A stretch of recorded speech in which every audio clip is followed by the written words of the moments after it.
Tari, kamusta po kayong lahat dyan? Ayan, for today's video, nandito na po tayo sa ating tindahan.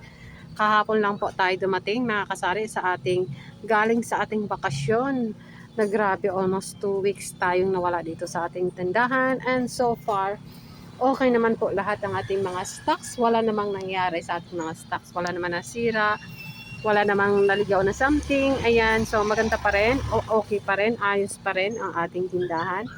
Kaso lang po, may mga kulang-kulang po, kaya ang bilis ko pong binilhan agad ng itlog. So ito mga kasari, ito 60 pa rin ang isang tray. So 10 piso pa rin ang ating bentahan dyan. At may natira ditong isa. Ayan, so kasi yung ating binili ay 6 na trays. And yung ating asukal, sabi ko po sa last vlog ko, itlog at asukal ang ating kulang. Kaya umorder ka agad ako kahapon, Sunday, kay grocery. At ito, nandito yung mga asukal. At yung kulang natin na gin na 4 kantos na malaki, yung gin, yun ay inorderan din natin mga kasari kasi yun ang kulang natin. So tingnan nyo po, no, galing tayo sa bakasyon pero puno po ang ating tindahan. Kaya po, sinadya ko po talagang mapuno kasi baka maubos yung pera natin sa bakasyon, at least marami tayong stocks. And also mga kasari, itong mga ito ay may order na rin ako dyan sa Procter & Gamble. Bukas po yun darating, yung ating mga powders and ang ating mga sabon-sabon. And dyan ay pinuno rin natin yung last vlog natin, puno yan. Alak natin ay okay. So, congratulations sa lahat ng mga sari-sari store owner dyan na nagbukas nung New Year at Christmas. Alam ko po, napakarami niyo pong paninda at napakarami niyo pong benta. Bawi na lang po ako this year, next Christmas and New Year. So dito mga kasari, pakita ko sa inyo, ito ay bagong dating. Kahapon ko ito in-order ng hapon. So ngayon kaagad na deliver kasi Monday ang schedule ko dito.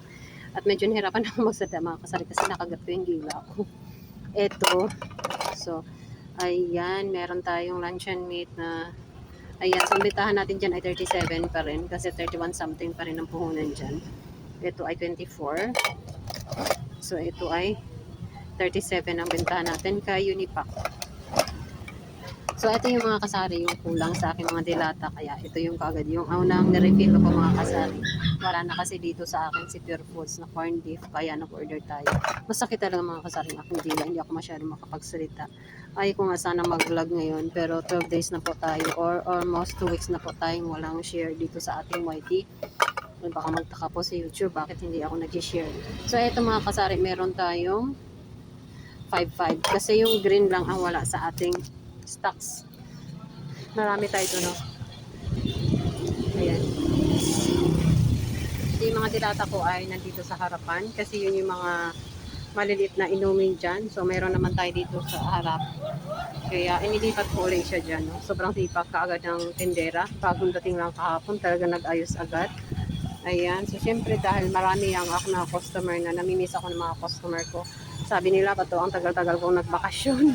Sabi ko, once, ang tagal din po namin kasi hindi nakapagbakasyon. Yun lang time na yun, kaya sinulit-sulit na namin mga kasari. Almost 2 weeks po tayong wala, kaya almost 2 weeks din po tayong walang share dito sa ating YT. And also mga kasari, yung aking bigas pala ay ito. Ito na lang, subukan ko na po yan, orderan. Cash in. 100. At na-miss, alam niyo ba mga kasari, ang sinasabi ng aking mga customer, na-miss daw nila. Sabi pa nga ng mga customer ko mga kasari, hirap na hirap daw silang maghanap ng kung saan sila magpapa-Gcash. Kasi nasanay sila dito sa ating tindahan na meron tayong Gcash. At meron din naman dito sa aking katabi, pero ano sila, yung konti lang yung budget. So, kayo dyan kung gusto niyo mag-Gcash, dapat po talaga medyo sapat ang iyong puhunan para si customer hindi mag-alanganin na pupunta sa inyong tindahan, o kung meron man silang transaction about Gcash sa inyong tindahan na pupunta. Kaya po talaga medyo sapat-sapat po talaga ang puhunan nyo para babalik-balikan din ang tindahan nyo kapag ang Gcash nyo ay sapat ang pondo. Yun, sabi ng mga customer ko, nakakainis daw ako kasi tagal kong bumalik. Tapos hirap na hirap daw po talaga silang maghahanap kung saan sila magpapa-cash out, kung saan sila magpapa-cash in. Sabi nga nila, pag nagbakasyon daw ako ulit, dapat daw mga ilang days lang, 3 araw, 4 na araw o 5 araw, wag daw yung almost 2 weeks ako nawawala. So yun ang aking kwento mga kasari. Nakakamiss lang kasi kahit na bagong open kami, napakarami pa rin mga customer ko, dito pa rin sila sa akin bumabalik. So ano ho ba talaga, Ang aking diskarte, yung aking sikreto, bakit dito pa rin sila sa akin kahit na sobrang tagal nating hindi nag-open. Imagine, almost 2 weeks, dapat lilipat na sila sa ibang tindahan. Pero po, nung nagbukas ako, ay talaga pong dito pa rin sila sa akin bumabalik. May nagtatanong na may tinapay ka na madam. Sabi ko, ay wala pa po. May uling ka na madam. Ay wala pa po. Di po ba? Talagang love na love nila ang ating maliit na sari-sari store. So sana all, malaki lang ang kita at malakas ang kita noong December 25, 24, 23, January 1, 31, 30. So congratulations sa inyo dyan, mga kasari. Alam ko, napakalakas ng tintahan sa mga araw na iyan. So okay lang, sa akin ay bawi lang po ako kasi at least alam ko na yung mga customer ko ay dito pa rin sila kahit na matagal tayong hindi nagbubukas. Ayun lang po mga kasari, bali na miss ko lang po kayo. Happy New Year po.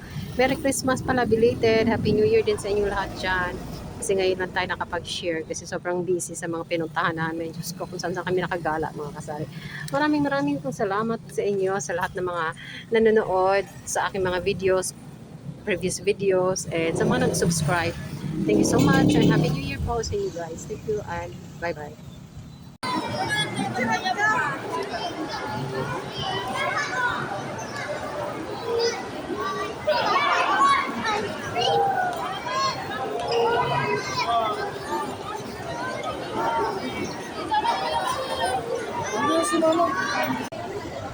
For today's video mga kasari, nandito po tayo sa Mall of Asia. Ayan, so bali kararating lang po natin kanina and we're going back to our sari-sari store tomorrow at exactly 6 o'clock in the evening. Nandun na po tayo sa Iloilo City. But for now, enjoy po muna kami dito sa MOA, Mall of Asia. Ayan, so karating na po namin kanina mga kasari. And tomorrow po ang ating flight ulit sa Air Asia. And marami na po kami napuntahan mga kasari.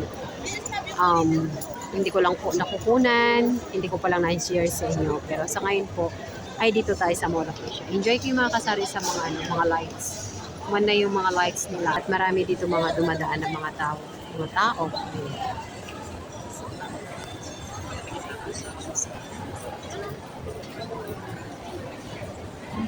Dito po kami mga kasari sa Aurora Suites Hotel.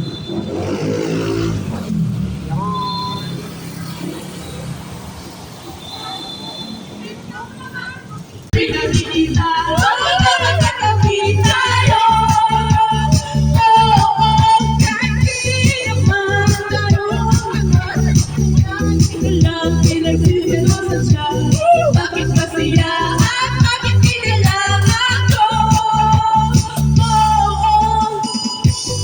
Talaga mo kapatid eh. Talaga mo kapatid.